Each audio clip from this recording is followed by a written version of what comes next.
As we get older, we often find that most of the movies that scared us as kids just don't have the same impact anymore. But Pet Sematary from 1989, that's a different story.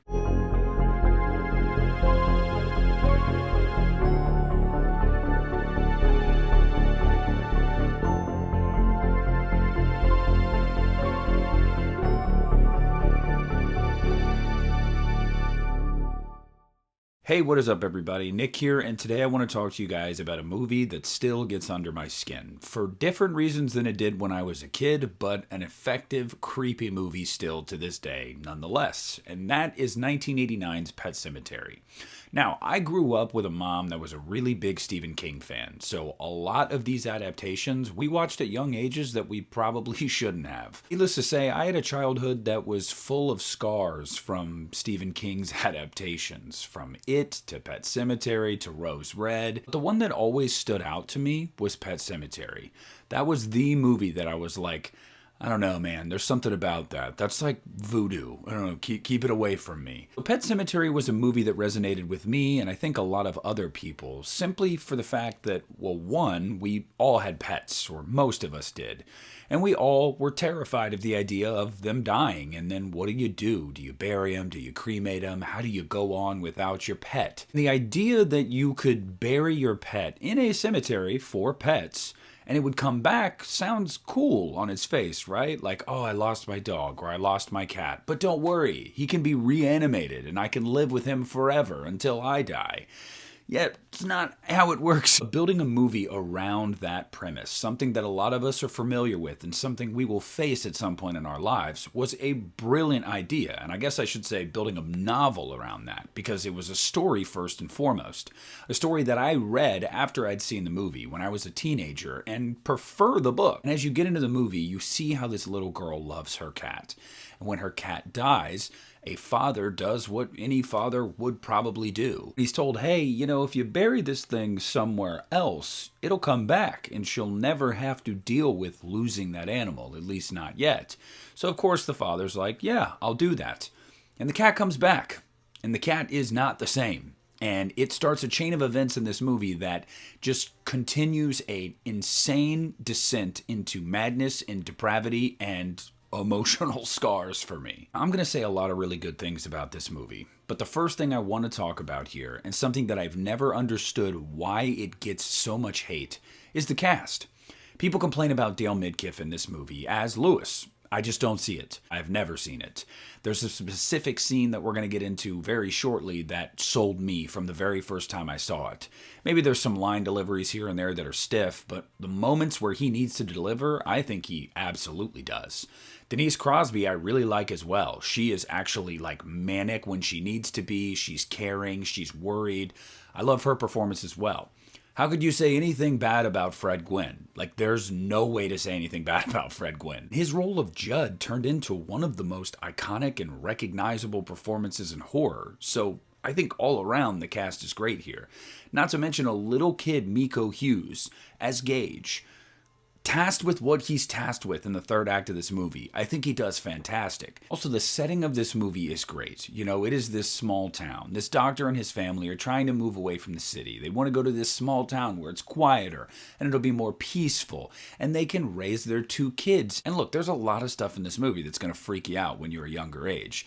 The reanimating of corpses, Pascal, or the one that got me, Zelda. Zelda was terrifying. I remember growing up and being absolutely horrified of that woman.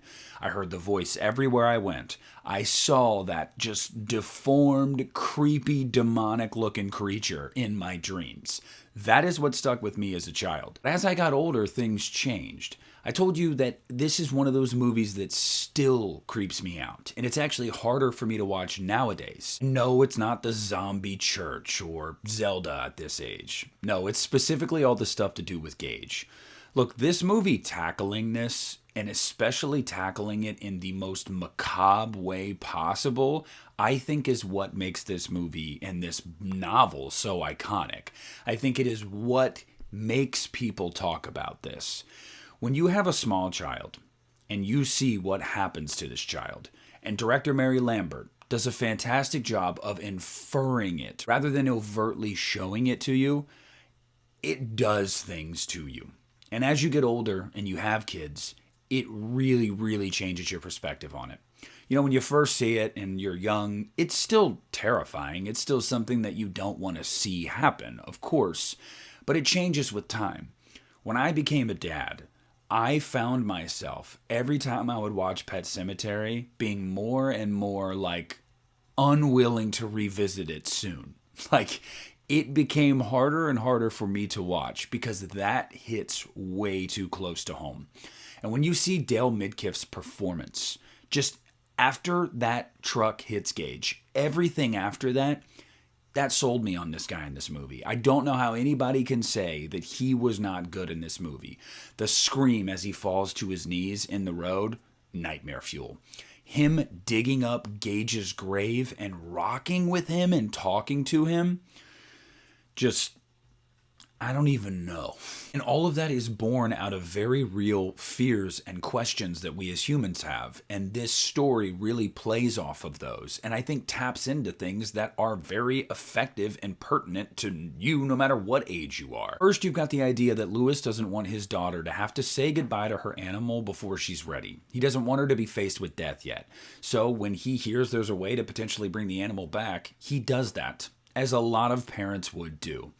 Then, when that family suffers a tragedy and their youngest child dies, we really see how that plays out amongst everyone in the household. We have Rachel, who is someone that was raised religious and believes that, but you have Lewis that does not.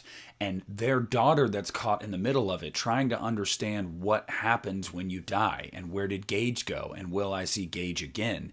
And it creates this kind of push and pull between the parents and the daughter. And so naturally, he goes and does what he did with church. I mean, I honestly think that given his mental state, if it were me, I probably would have done the same thing. The after effects of that are just truly awful. We see Church come back, and Church clearly isn't the same cat, but Church isn't killing anybody. Yeah, he stinks and he's kind of an asshole, but Lewis will take that. You know, if my kid comes back and he just stinks and he's kind of an asshole, I'll take that because my kid's back. Of course, it's much worse than that. Look, everything that transpires after Gage's death in this movie, I didn't really fully grasp and understand until I got older. You know, as a parent, you ask yourself, what would you do? What lengths would you go to for your child? And it's not just Gage. If you had the opportunity to bring your kid back, would you do it? But you also have to look at it from the perspective of Ellie. She's struggling. She's confused. She doesn't understand. You want to do this for her, too. But at the end of the day, the moral of the story here is that dead is better. We're never going to be fully ready and accepting of death. Our own time or anybody around us, whether that's an animal, a friend, a family member. But that's the point of life. We don't get to decide. And sadly, in this movie, certain characters learn that the hardest way possible. And that's a really effective message, and it's something that is going to resonate throughout time. That will never age. Another reason why I think this movie sticks and has stuck for so long is because it truly is timeless. Its themes, its ideas, they're not going to go out of style. They're not things that humans are suddenly going to not care about anymore. They are dilemmas that none of us ever want to be faced with because it's impossible. There's no right answer there. You would do certain things in a given moment for a specific reason, but it could have dire consequences, and it does in this movie. And as I get older, this movie affects me in different ways than it did as a kid. But that's the sign of a great story, that at one age it can terrify me in one way, and in another age, 20, 25 years later, it can have a completely different profound impact on me. And I just want to mention, too, one of the most heartbreaking things about this movie is at the end, when Lewis does what he has to do to Gage. And what Gage is saying to Lewis, nope, takes me out. I'm done. We're done. Look, Stephen King didn't always write hits. Not all of his stories were incredible. Not all of his stories are things you'd want to revisit. But there was an era of King that was damn near untouchable. And Pet Sematary is right smack dab in that era. This, to me, as I get older and older, I find pretty confidently to be the best adaptation of King's work and my favorite Stephen King novel, right there with it. Those things are timeless for a reason. There's a lot that these stories talk about and ask of us as a reader and a viewer that really deeply impact us, really make us think, really make us question. And that's just a great story. Pet Sematary is traumatizing, it's terrifying, but it's also heartbreaking. It also teaches a very important lesson above all else, that sometimes that is better. But I want to know what you guys think of Pet Sematary. Do you agree? Is this a timeless movie that you feel like ages like a fine wine and continues to terrify you in new and exciting ways years and years later? Or are you someone that's never really cared for it and you've never understood it? Did you have a similar experience as I did, where as you got older and had kids, the movie started to freak you out in totally different ways and you almost struggle to watch it now? Because that's where I am. It's one of my favorite horror movies ever made, but it's a really, really tough watch for me. Whatever the answer to those questions are, I want to hear down below in the comments section, so make sure to sound off. I want to thank you guys so much for watching the video. Please make sure to leave a like on it, subscribe to the channel if you haven't already. This is Nick at the Lost River Drive-In, and I'm pulling out.